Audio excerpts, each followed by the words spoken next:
Buenas noches, amables televidentes. Sean bienvenidos una vez más a su espacio estelar, encuentro directo en este sábado 18 de diciembre del año 2021. Las gracias a Dios por permitirnos estar nuevamente con todos ustedes. Buenas noches, Karina Sánchez Campos.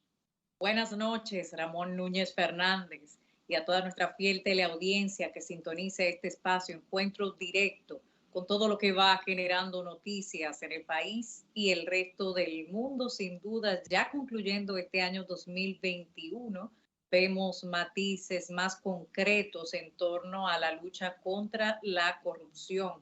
Esta semana, Ramón, se conocieron las medidas de coerción caso Coral 5G. De 12 imputados que señalaba el Ministerio Público a través de la PEPCA, 10 tienen medidas restrictivas de libertad.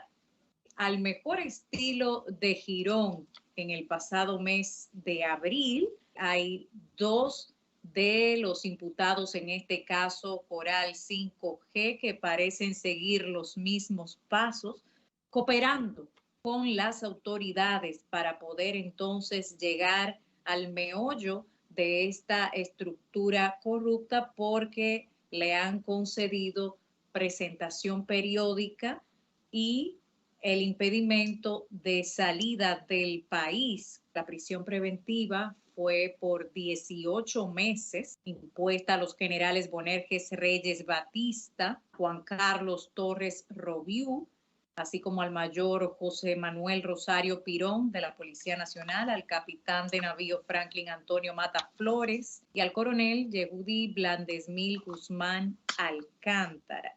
Ya la parte domiciliaria, Ramón, corresponde al coronel Miguel Ventura Pichardo, a la señora Esmeralda Ortega Polanco, que recordamos era la gerente de la institución bancaria ubicada en Santo Domingo Este, el señor Félix Ramos Ovalle, la primer teniente Joana Lucía Rodríguez Jiménez, que resultó ser pareja sentimental del señor Núñez de Asa, uno de los principales cabecillas de este entramado de corrupción, junto al teniente coronel Erasmo Roger Pérez Núñez.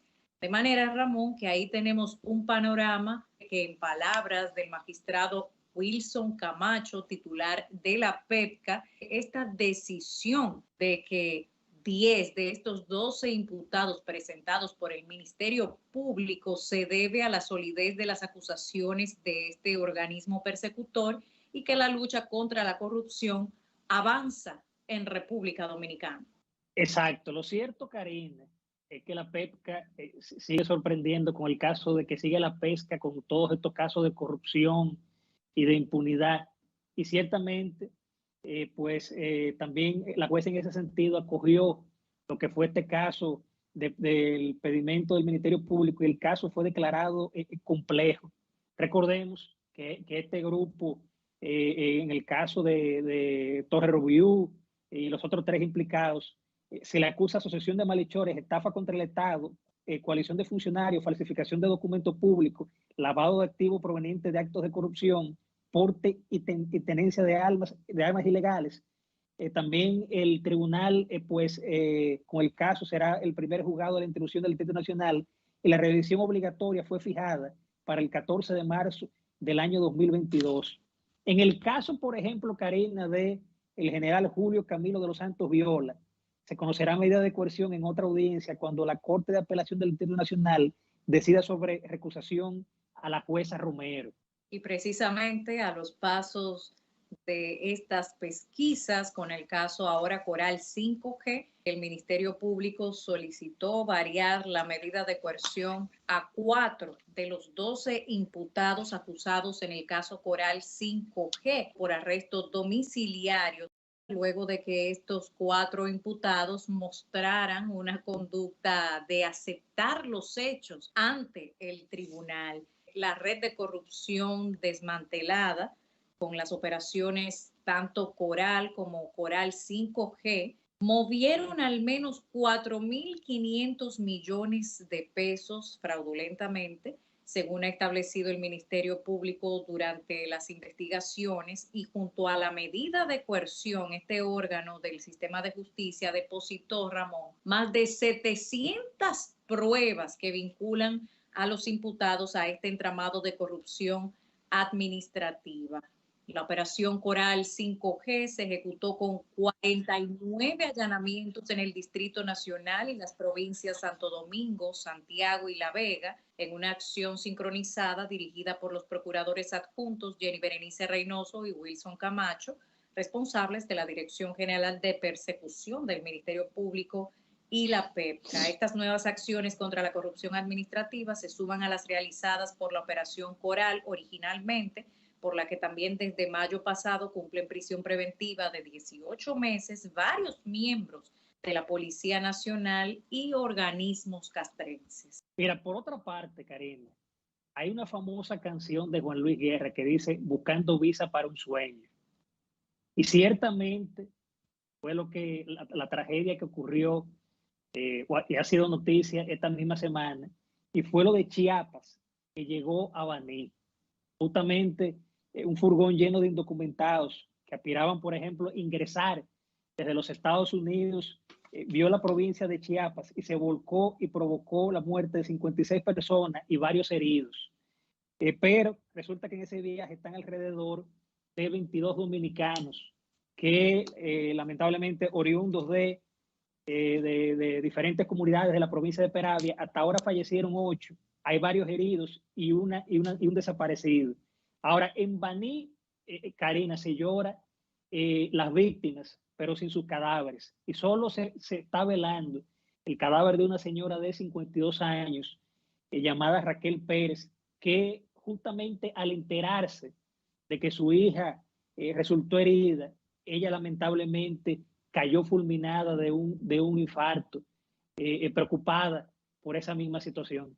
Y la gran tragedia detrás del drama de ese titular son las múltiples historias a que corresponde cada una de estas víctimas, tanto las fatales como quienes actualmente se encuentran agravadas de salud, ante lo que degeneró hasta el momento 56 víctimas mortales de más de 160 personas que se trasladaban de manera ilegal en este camión que se volcó, acabando con la vida de hasta ahora 56 personas que se han podido verificar. Detrás del titular de la tragedia están las múltiples historias desgarradoras de cómo estas personas lo apostaron todo por tener una oportunidad de vida distinta para sí y para sus familias.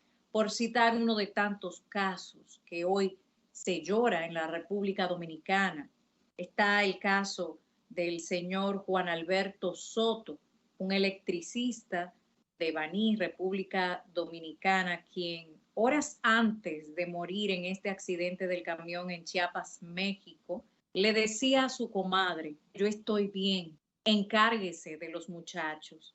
Y a sus hijos le decía: cuida a tus hermanos, que yo me voy a buscar un futuro para todos, para juntarnos con tu mamá. La madre ya tenía 2 meses que había llegado a los Estados Unidos y la idea era precisamente reunirse y buscar las posibilidades de que todos en familia, mejor calidad de vida. Y así vemos también el caso de Juniel Mordán, Ramón, de apenas 23 años de edad, quien corrió una suerte similar a su padre 20 años después. Su padre, hace 20 años, en el Mar Caribe, se perdió su rastro, el señor Junior Báez, cuando naufragó la yola que lo llevaría a Puerto Rico.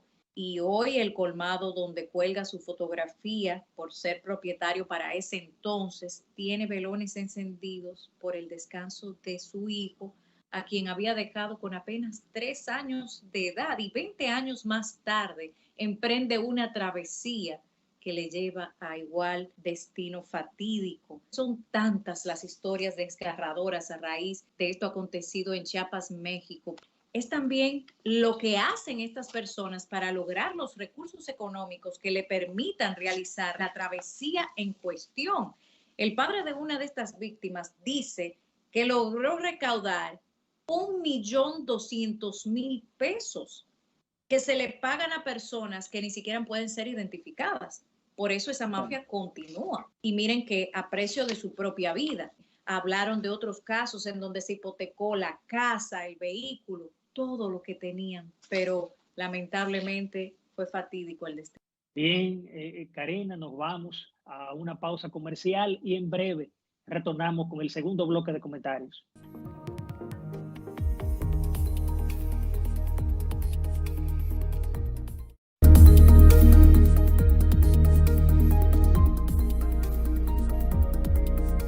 De regreso con Encuentro Directo, abordamos los principales elementos a raíz del informe correspondiente al Grupo de Trabajo para la Transformación y Profesionalización de la Policía Nacional, conformado por el decreto 211-21, a 8 meses, Ramón, de que iniciaran los trabajos de este grupo en procura de la reforma policial, han entregado su informe final y en este hacen una serie de sugerencias o recomendaciones al Poder Ejecutivo, comenzando sobre el perfil de los nuevos miembros de la Policía Nacional, modificaciones legales que entienden necesarias para fortalecer institucionalmente a la Policía Nacional, así como también la creación y actualización de los protocolos necesarios a fin de lograr lo que ellos llaman una cultura policial basada en el servicio a la ciudadanía, en la ética y en la protección de los derechos humanos. Por eso es importante, Ramón, verificar los distintos marcos legales que en sentido general existen actualmente en el país o que están camino a promulgarse, como es el caso del proyecto de ley del Código Penal Dominicano, que en el artículo 296 sobre atentados contra la libertad y seguridad personal, así como también en el siguiente artículo 297 sobre inacción ante conocimiento, atentado contra la libertad, hay una contradicción sustancial, porque por un lado se busca con esta reforma policial que haya un enfoque hacia los derechos humanos y lo que esto implica frente a la ciudadanía, y por el otro tenemos proyectos de leyes como el del Código Penal que establece apenas 15 días de prisión si un funcionario público no hace nada con respecto a un atentado contra la libertad, que es otra forma de abusar contra la ciudadanía. En el caso de la Policía Nacional es un servidor público y uno de los hallazgos de este grupo de trabajo es que el policía no se ve a sí mismo como un servidor público, que en el ejercicio o con ocasión del ejercicio de sus funciones tenga conocimiento de alguna privación ilegal de libertad y se abstenga de modo voluntario de ponerle fin, teniendo poder para ello, será sancionado con 15 días a 1 año de prisión menor y una multa de 2 a 3 veces el salario que percibe el imputado al momento de la comisión de esta infracción.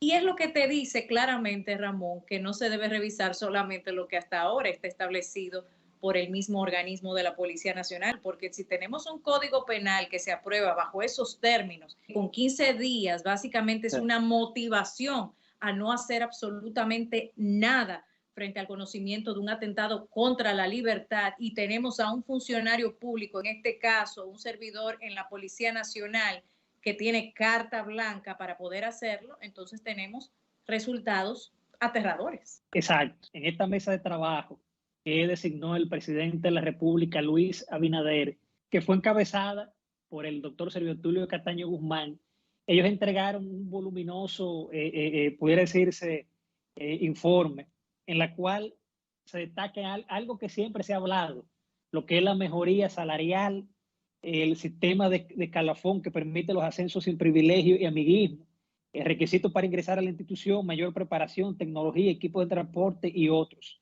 Ahora, esto todo conlleva, Karina, lo que es dinero, en el sentido de hacer todo esto. y no se sabe cuál será la hoja de ruta. Habría que ver finalmente cómo asumirá el presidente de la República todo esto, pero lo cierto es que sin una policía preventiva y respetuosa de los derechos humanos no se podrá hablar de una perfecta seguridad ciudadana. Hay que ver ahora cómo transcurre todo.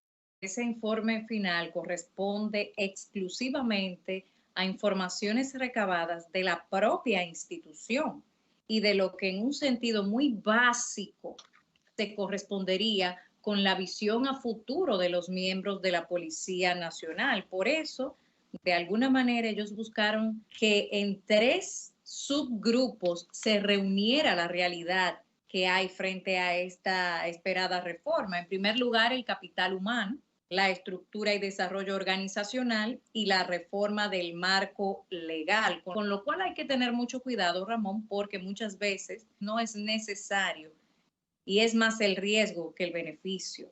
Por otro lado, en este sentido se revisaron políticas institucionales, modelos de gestión integral, guías, manuales, protocolos y procedimientos para que de manera generalizada se diera un sedazo a lo que sería la visión de la reforma policial. Esta transformación está orientada a implementar y fortalecer un estilo profesional en los servicios policiales que garanticen que los agentes policiales desempeñen sus atribuciones y tareas en el marco del respeto de los valores democráticos, contrario al uso excesivo de la fuerza. Así también con ojo especial en los derechos humanos y el Estado de Derecho. Por eso, un miembro policial no debe estar obligado a cumplir órdenes que sean contrarios al Estado de Derecho que rige según la Constitución Dominicana. Por tanto, un enfoque de seguridad centrado en las personas, la protección de los derechos humanos conforme al orden jurídico nacional y los convenios internacionales, el desarrollo de la conciencia de sus miembros acerca de las necesidades de seguridad de todas las personas sin discriminación de ningún tipo, Ramón. Exacto. Mira, por otra parte, Karen, en esta semana el país pasó por una tragedia y fue el miércoles pasado en donde una avioneta o avión se estrelló y murieron 9 personas. Fue un productor musical puertorriqueño, su esposa y sus hijos de 4 años y 13 años y 2 adultos más de 21 y 18 años. Además, la tripulación compuesta por un piloto, un copiloto y una azafata que fueron las víctimas mortales de un accidente aéreo. En el caso, por ejemplo, de los pasajeros de la avioneta matrícula H1 1050 de la empresa Gelidosa, eran los puertorriqueños José Ángel Hernández, conocido como Flow Movie, de 36 años, y su esposa Debbie Von Mari, también de 31 años. También los menores Hayden Hernández y Yaciel Yabdiel, pero también está, en el caso de los tripulantes, Karen, están los pilotos venezolanos Luis Alberto de 47 años y los dominicanos Víctor Emilio Herrera, de 32 años, quien era copiloto, y Verónica Estrella, de 26 años, por cierto, sobrina del presidente del Senado, Eduardo Estrella, Karina, porque justamente ese mismo día que ocurrió esa tragedia, hubo otro artista temprano en la mañana que viajó en esa misma avioneta, inclusive presentó eso en sus redes, subiendo ahí al avión. Y en esa misma avioneta en el fin de semana, me parece que fue en el fin de semana, también viajó David Collado junto con otro equipo que tengo entendido que iban a Miami. Es decir, cosas de la vida que ocurriera estas desgracias. Y en el caso de esta joven Verónica Estrella, lo que son las cosas, ella estando de vacaciones, cogió ese primer vuelo queriendo estar como azafata, porque ella trabajaba en una empresa del Estado y lo que estaba era como haciendo sus primeros pasos como azafata en ese avión. De hecho, ella renunció esta misma semana a su trabajo en la parte de protocolo correspondiente al Ministerio de Medio Ambiente y Recursos Naturales para emprender sus sueños como azafata. Esta sería su primera experiencia. Y es muy lamentable, Ramón, en medio de todo este dolor y la incertidumbre propia de las circunstancias en que sucedieron estos terribles hechos, se van presentando una serie de elementos guiando las investigaciones que están en curso con respecto a lo que pudo haber ocasionado el accidente aéreo, porque inmediatamente este avión privado despegó desde el aeropuerto del Higüero, Santo Domingo Norte, se declaró inmediatamente en emergencia, por lo que intentó aterrizar en el Aeropuerto Internacional de las Américas. No bien despegó y ya habían reportado una emergencia. Algunas personas cercanas a las labores que desarrolla esta compañía habían reportado que el avión en cuestión presentaba problemas técnicos, que por más de una hora estuvieron los mecánicos trabajando. Posterior a esto, entonces se dio luz verde para tomar el vuelo, el cual se había retrasado precisamente porque se estaba trabajando mecánicamente sobre una falla que públicamente no se ha divulgado. Lo que sí se sabe hasta el momento es que la empresa Elidosa Aviation Group informó a través de un comunicado lamentar el trágico accidente ocurrido este miércoles por una de sus aeronaves en el Aeropuerto Internacional de las Américas, en el cual fallecieron trágicamente todos los tripulantes y pasajeros. Finaliza el mismo. Elidosa prestará toda la colaboración a las autoridades de la Comisión de Accidentes Aéreos adscrita a la Junta de Aviación Civil,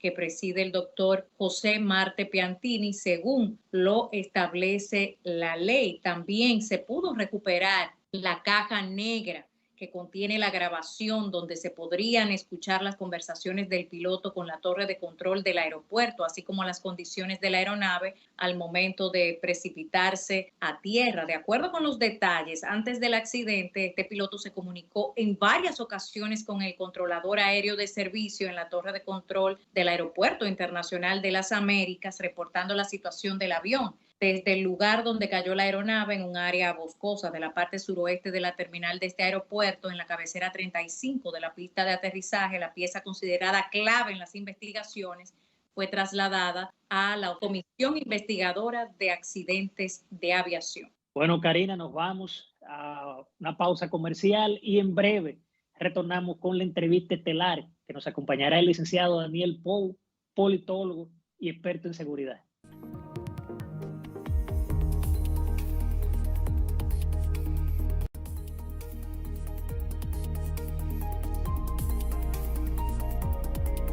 Y bien, amables televidentes, en la entrevista estelar de Encuentro Directo nos honra con su participación la noche de este sábado el licenciado Daniel Pou Suazo, politólogo y experto en políticas públicas y seguridad ciudadana.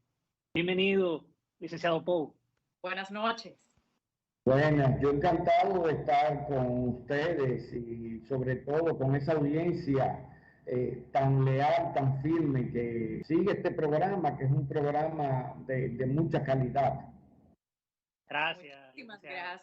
Licenciado, justamente en relación al informe presentado por la mesa de trabajo designado por el presidente de la República, Luis Abinader Corona, en conclusión, ¿cuáles fueron esos hallazgos y las principales recomendaciones dadas en esa mesa? Bueno, le voy a decir que ese documento que le entregó la comisión al señor presidente de la República está acompañado de un diagnóstico que realizó la UNODC, que es un organismo contra el crimen organizado y la droga que pertenece a Naciones Unidas.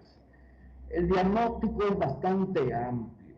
Primero habla de las situaciones que se producen en la Policía Nacional, donde ni siquiera al momento de ingresar a un aspirante a miembro de la Policía Nacional se contempla y se cumple un mínimo de entrenamiento y capacitación.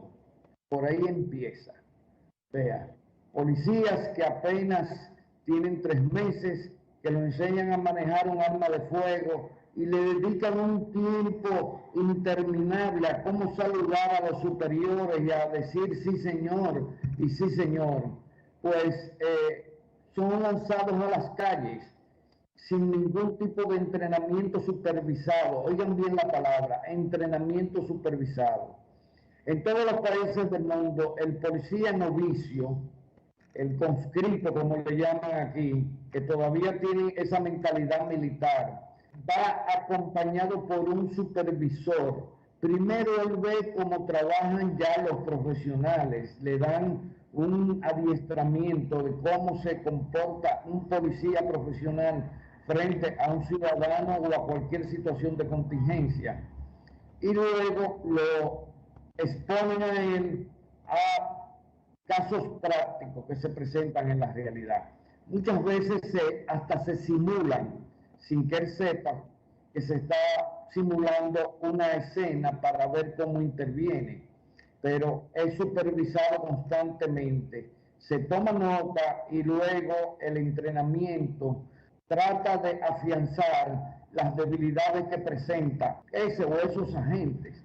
Pues aquí no, aquí se estaba ingresando gente porque a veces se solicitaban 1000 policías, apenas asistían 25 personas, porque la carrera de policía no es una carrera promisoria en República Dominicana.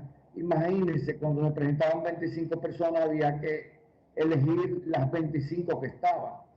Muchas veces personas con problemas culturales, problemas psicológicos, problemas emocionales de diferentes naturalezas, bachilleres graduados con muchas deficiencias y con muchas limitaciones, lamentablemente. Pero resulta que asuntos internos debe ser el organismo de control y transparencia. Entonces llegaba un momento en que entraban en conflicto. Asuntos internos tenían una visión de un problema y la Inspectoría General tenía otra. A final de cuentas, la Inspectoría General ni siquiera tenía el personal adecuado en términos de cantidad y calidad. Asuntos internos por lo mismo.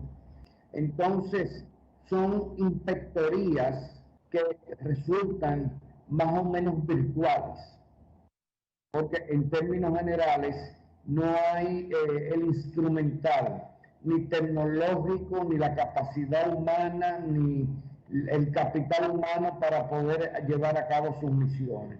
De hecho, esa ley, la 590-16, establecía 3 elementos clave para estructurar lo que sería esta reforma policial. En primer lugar, la carrera policial como tal, luego la jerarquía y en último lugar la superioridad. Sin embargo, factualmente hablando, la jerarquía se ha impuesto, dejando en un segundo plano la formación en la carrera policial, que ha sido uno de los hallazgos y recomendaciones a través de este grupo de trabajo del cual usted también asesora, porque realmente la formación no solamente académica, sino también la formación de los valores y la cultura que se propicia en la Policía Nacional son sumamente determinantes a la hora de ver los resultados. En ese sentido, ya que vemos que la principal deficiencia viene siendo a raíz del capital humano, ¿qué expectativas tiene usted con la novedad de que la Cámara de Cuentas ha accedido a aportar 6 miembros de esta institución para realizar por primera vez en la historia de la Policía Nacional una auditoría externa a esta institución? Porque bien es sabido que lamentablemente por el tema jerárquico se ha utilizado para malas prácticas.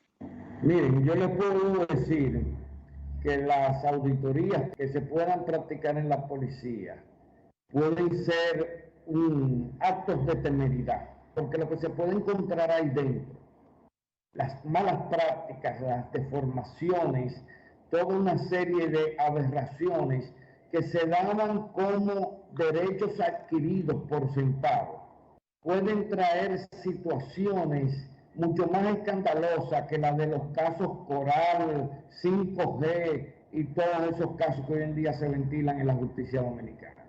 De eso estoy seguro. De hecho, hay informes de que en compras de combustibles, las barbaridades que se observan en esas actividades resultan totalmente inaceptables, porque se llevó a depositar combustibles, 3 combustibles diferentes, en un depósito que solamente tenía 2 tanques. Los números no dan. No dan los números. Ahora, Y muchas veces los camiones tenían más capacidad que los propios depósitos. licenciado, y usted que está ahí de lleno ahora en lo que es la reforma policial, se habla mucho de la percepción que hay en la calle, la delincuencia. Según su punto de vista, ¿para usted esa percepción ha disminuido o ha aumentado? Hay mucha violencia. Si usted toma, por ejemplo, la tasa de homicidios, que aunque dicen, bueno, está en 9, está en 10 homicidios por cada 100.000 habitantes, pero cuando usted lo segrega, hay un elemento que es tremendamente preocupante, Ramón y Karina, y es que solo el 31% de los homicidios los produce el delito. El 66% lo produce la violencia intrafamiliar y social. Y esto es un tema que no es de policía. Esto va más allá de un tema de policía, porque eso es una cultura entronizada en la sociedad dominicana, donde de la agresividad se ha pasado a la violencia de hechos.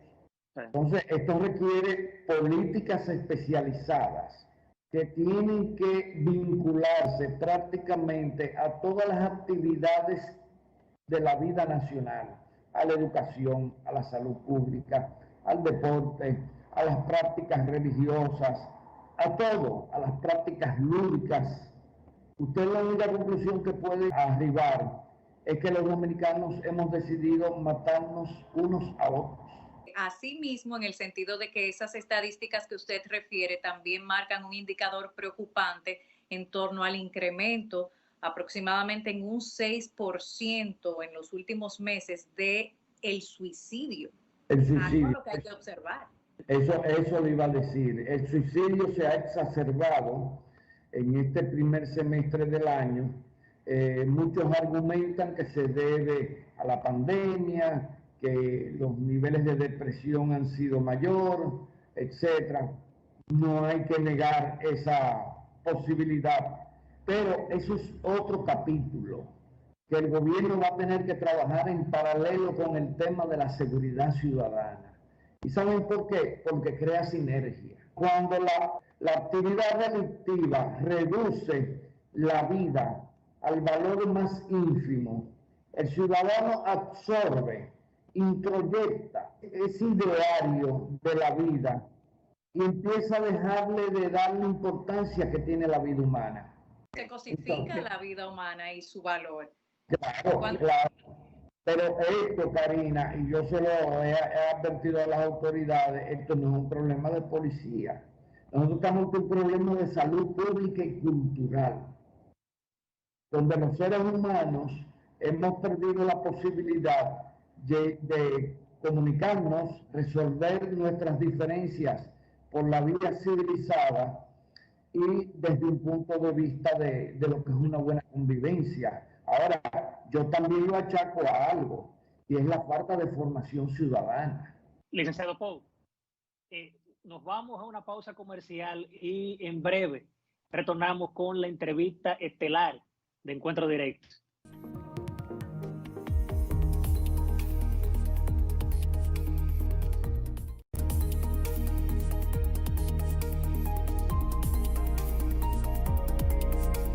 Estamos de regreso en Encuentro Directo junto al licenciado Daniel Pou Suazo, politólogo y especialista en seguridad ciudadana, específicamente en esas políticas públicas que sin duda son las encargadas de generar un esquema institucionalizado de orden social, algo de lo que hemos carecido en las últimas décadas en nuestro país, licenciado.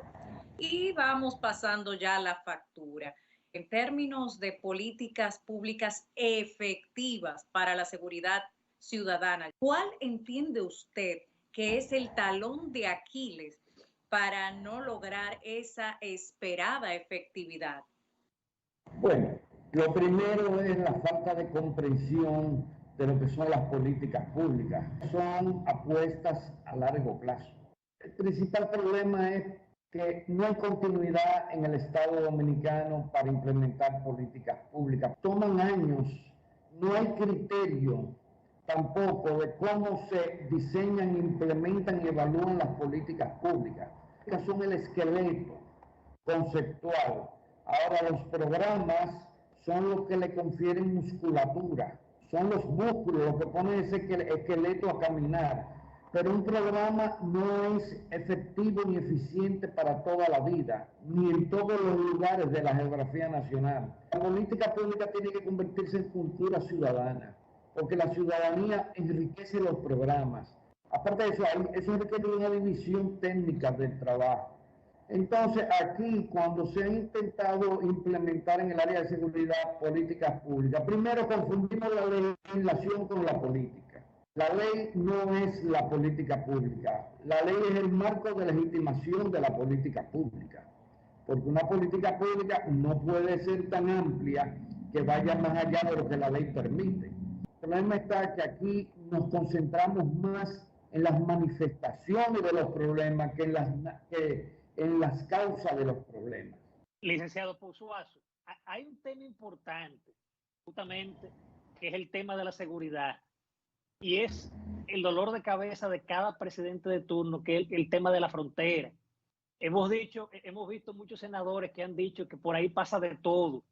Inclusive el senador Dionis Sánchez, en una ocasión en su participación en el programa Telematutino 11, él decía que ahí no existe tal control. Es decir, su opinión al respecto sobre este caso, del tema haitiano, el tema fronterizo, que todavía uno siente como que no hay tal control y siempre uno dice que hay una frontera imaginaria.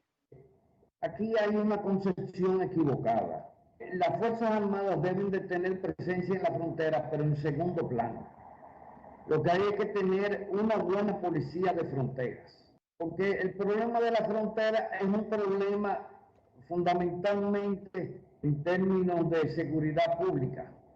Tiene que haber un sedazo en la frontera que determine quién, cómo y cuándo puede entrar a República Dominicana.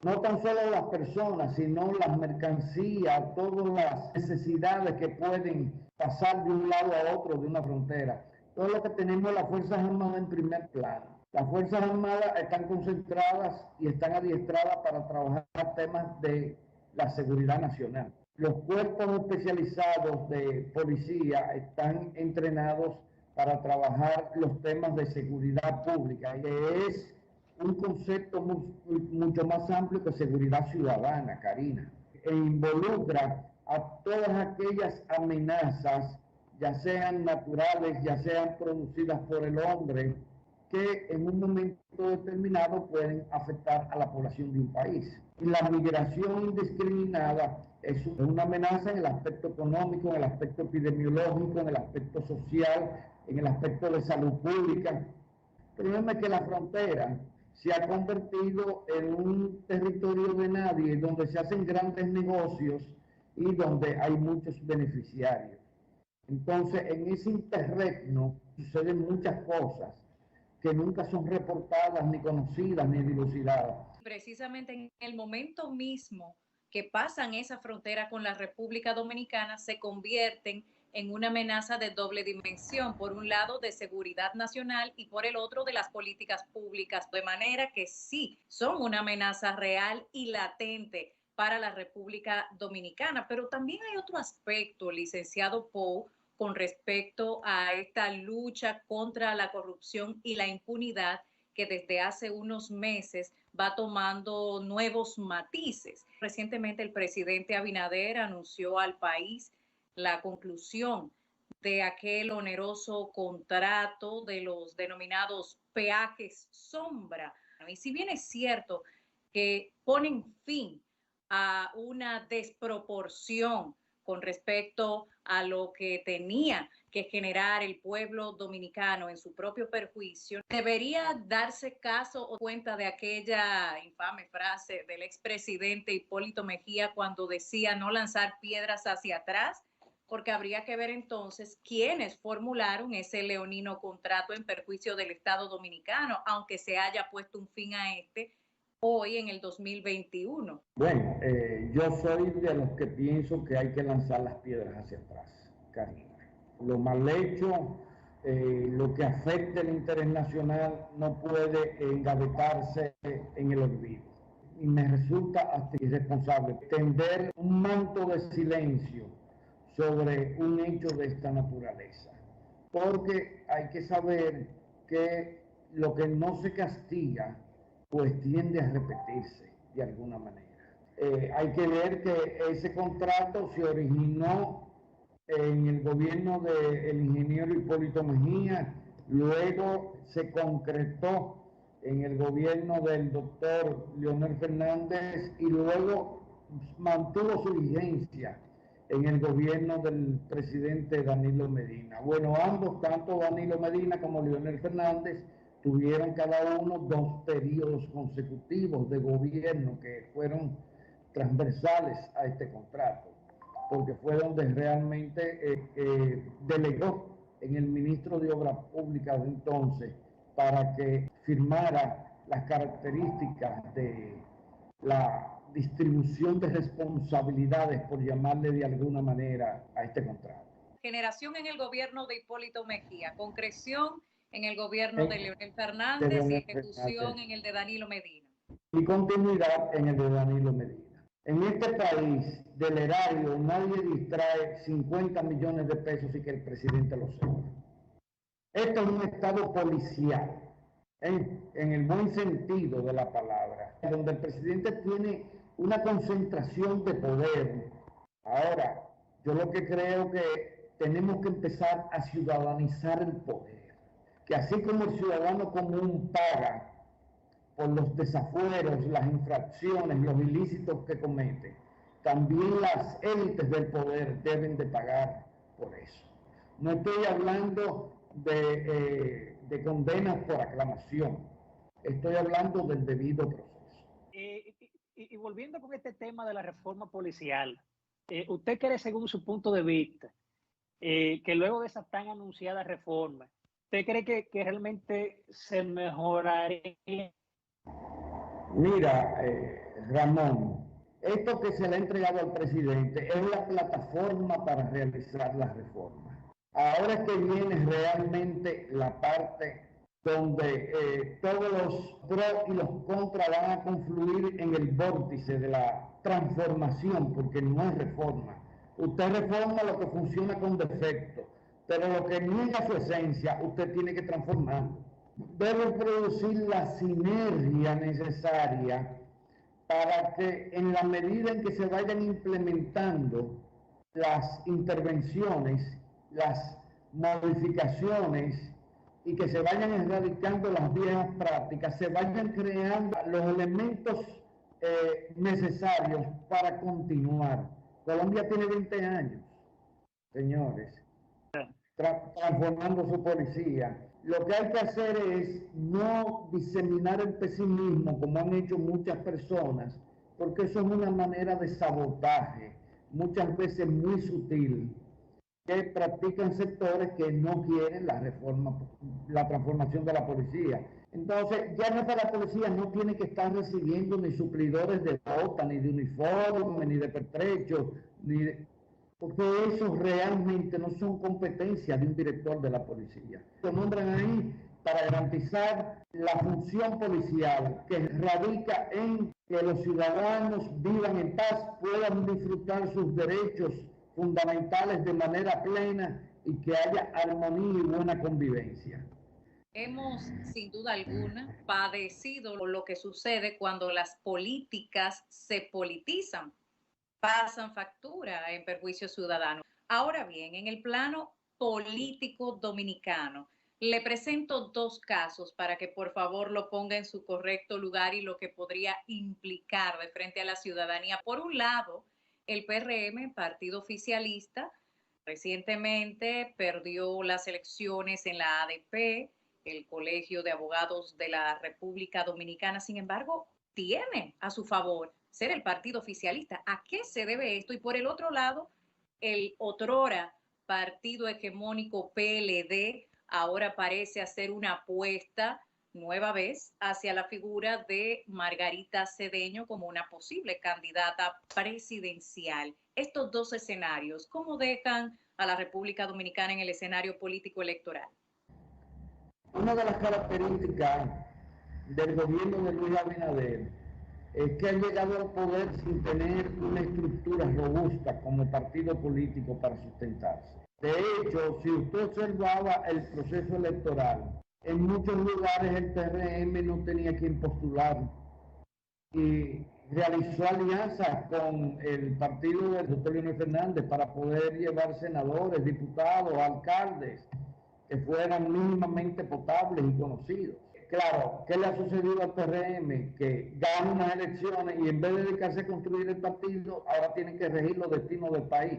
Porque aquí se da un elemento de vasos comunicantes donde la cúpula de los partidos se van a la función pública. Usted ve en otros países donde la cúpula de los partidos no va a la función pública. Ellos se dedican a consolidar y a sustentar su partido. Por el otro lado tenemos el PLD. Todavía no ha hecho conciencia de lo que le sucedió en las pasadas elecciones. No ha hecho conciencia. Yo escucho la dirigencia del PLD que anda incólume, o sea, buscando espacios políticos cuando todavía no han tenido capacidad de darle explicaciones al país de muchas situaciones. Y hablando de persecución política en casos que son penalmente inaceptables. Que las pruebas existen. Candidaturas como la de Margarita Cedeño me parecen, aparte de extemporáneas, por un lado, por el otro lado me parecen hasta populistas. Ahora mismo prácticamente el único líder que tiene el país es el presidente de la República, Luis Abinader. En la oposición no hay liderazgo. Danilo Medina ya ni puede volver a ser candidato presidencial. Y es un hombre apagado, con una situación política en términos de proyección y de prestigio bastante vulnerable. El doctor Leonel Fernández está ahí tratando de subirse a un edificio a través de la fachada. Eso es una situación que hay que saber diferenciar entre lo popular y lo que es orgánicamente político. ¿Cree usted que el terreno está lo suficientemente fértil para que surjan nuevas figuras para las elecciones del año 2024, incluso apartidistas? Sí, yo creo que hay buenas condiciones. Creo que el escenario está muy holgado. Hay pocos miembros sobre él, pocas personas que realmente tienen cualidades para destacarse. Y entonces los partidos son realmente puras entelequias, no representan a nadie. Bien, licenciado, solo nos resta agradecer su participación aquí en Encuentro Directo y desde ahora desearle una feliz Navidad y un venturoso 2022. Agradecido por su participación. Muchas gracias, Karina, muchas gracias, Ramón. Ustedes saben que mi cariño con ustedes es especial. A ustedes les deseo lo mejor, pero sobre todo que el público siga apreciando la calidad de su trabajo, que yo sé que se corresponde con un esfuerzo que muchas personas ni siquiera tienen una idea aproximada de lo que hay que hacer para poder producir un programa de esta calidad. Gracias por valorar nuestro trabajo. Y bien, momento de una pausa y luego volvemos con la recta final de su espacio estelar Encuentro Directo.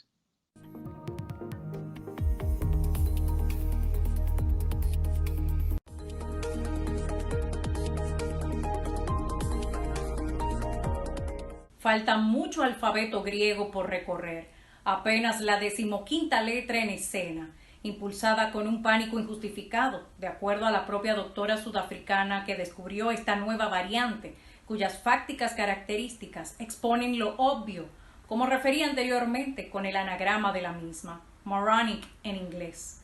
Hicieron del coronavirus un arma política, con la cual se procura dividir a los ciudadanos, siendo todos iguales frente al contagio y al principio de no discriminación. Pero ni la evidencia científica ni la Constitución son premisas en la nueva normalidad que maquiavélicamente divide para reinar. Una mala paz es todavía peor que la guerra. tácito. Entre la opinión pública y la publicada está la necesaria diferencia como espada de Damocles para la soberanía del pueblo. Advertido ha estado, la historia se repite. No sería una, ni se detendrían, porque la normalidad no es el objetivo, sino normalizar como delito de odio la verdad, con plataformas globalistas al estilo de los denominados verificadores de hechos, que esta semana los correspondientes a una afamada red social admitieron en corte que no eran tales, sino opiniones protegidas, lo cual explica que no haya libertad de expresión para legítimamente cuestionar la narrativa oficial y que la disidencia sea censurada como desinformación. Ya lo vimos con Goebbels. Sus 11 principios de propaganda nazi pasaron una factura impagable. Saquen cuentas, no cuentos, asegura el psicólogo clínico canadiense Dr. Jordan Peterson. Si crees que los hombres duros son peligrosos, espera ver lo que los hombres débiles son capaces. En palabras de Víctor Hugo, el sufrir merece respeto, el someterse es despreciable.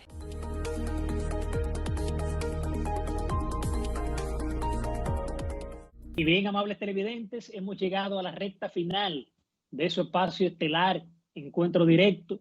Como siempre, agradecerles por ese apoyo y esa fiel sintonía que nos dan todos los sábados. Recordarles que nos pueden seguir en las redes sociales, Instagram, Twitter y el canal de YouTube. Karina. Ramón, una oportuna reflexión a propósito del Foro por la Democracia convocada por el presidente de los Estados Unidos, Joe Biden, y de la cual participó también el presidente dominicano Luis Abinader junto a otros mandatarios de la región. Concluimos con Rui Barbosa cuando establecía que la peor de las democracias es 1000 veces preferible a la mejor de las dictaduras.